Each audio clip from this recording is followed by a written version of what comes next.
Hey everyone, I hope you guys all are doing well. তো আজ কিন্তু সকালবেলা থেকে বৃষ্টি পড়ছিল, যার জন্য কিন্তু ভাবছিলাম আজ কিন্তু খিচুড়ি বানানো যেতে পারে।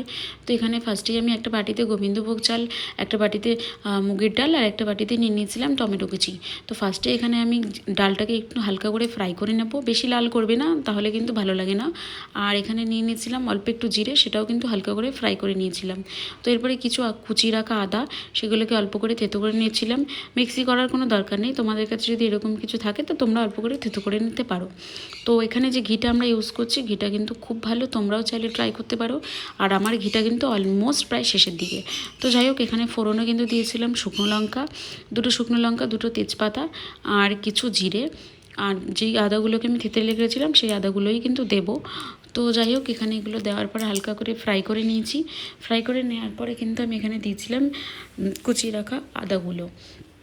তো আর তোমাদের কাছে আমি একটা কথা শেয়ার করি, আমি কিন্তু খিচুড়ি কোনোদিনও বানাইনি, এটা কিন্তু আমার ফার্স্ট টাইম মানে খিচুড়ি বানানো। এর আগে যতবার খিচুড়ি খেয়েছি, নয় আমার মা বানিয়ে খাইয়েছে, নয় আমার বর বানিয়ে খাইয়েছে, কিন্তু আমি কিন্তু ফার্স্ট টাইম ট্রাই করছি। তো যাই হোক, এরপরে এখানে দিয়েছিলাম আদা কুচিগুলো ভালো করে, এরপরে নেড়ে এরপরে যে কেটে রেখেছিলাম যে টমেটো, সেই টমেটোগুলি কিন্তু আমি এখানে দিয়ে দেবো। আর তোমাদের যদি এই পুরো আমার এই রেসিপিটা ভালো লাগে, তাহলে তোমরাও কিন্তু বাড়িতে বানিয়ে ট্রাই করে দেখতে পারো। তো যাই হোক, আর আমি কিন্তু এই খিচুড়িটা পুরো ঘিটা দিয়ে রেডি করব। এখানে কিন্তু কোনো আমি তেল ইউজ করিনি। তো এখানে দেখতেই পাচ্ছ, এখানে টমেটো কুচিগুলো দিয়ে দিয়েছি। তো এগুলো ততক্ষণ ফ্রাই করবে যতক্ষণ না টমেটোগুলো একদম ভালো মতো মেল্ট না হয়ে যাচ্ছে। তো এরপরেই কিন্তু আমি ভালো করে ফ্রাই করে নিয়ে এখানে গোবিন্দভোগ চালটা ধুয়ে রেখেছিলাম, তো সেটাই কিন্তু আমি এখানে গোবিন্দভোগ চালটা দিচ্ছি।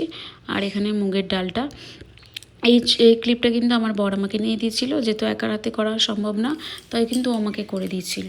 তো যাই হোক, এরপরে কিন্তু দিয়ে দিয়েছিলাম এর মধ্যে হলুদ আর নুন। তো ভালো করে এগুলোকে নেড়ে চেড়ে জল দিয়ে দিতে হবে। তো এখানে দেখতেই পাচ্ছ আমি এখানে জল দিয়ে দিয়েছি। তো জল দেওয়ার পরে কিন্তু আমি এখানে মিক্সি করে ভালো করে প্রেশার কুকারের ঢাকনাটা আটকে কিছুক্ষণ বসিয়ে রেখেছিলাম। তো আমি কিন্তু 3-4টে সিটি দিয়ে নামিয়েছিলাম, তোমরা চাইলে 1-2 সিটি দিয়েও নামাতে পারো, যদি তোমরা মুগের ডালটা আগে সিদ্ধ করে রাখো। তাহলে যেহেতু আমি এখানে সিদ্ধ করে রাখিনি, তাই কিন্তু আমি এখানে 3-4টে সিটি দিয়ে নামিয়েছিলাম। আর আমার ডালটা কিন্তু প্রপার কুক হয়েও গেছিলো, আর রাইসটাও কিন্তু আমার ভাঙেনি।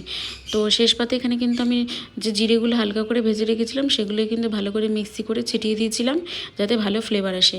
আর এই কিন্তু ছিল আজকের আমার খিচুড়ি রান্নার রেসিপি। তো তোমাদের কেমন লাগলো তোমরা কিন্তু কমেন্ট বক্সে জানিও। আর যদি তোমাদের ভালো লাগে তাহলে তোমরাও কিন্তু ট্রাই করে দেখতে পারো। So tata.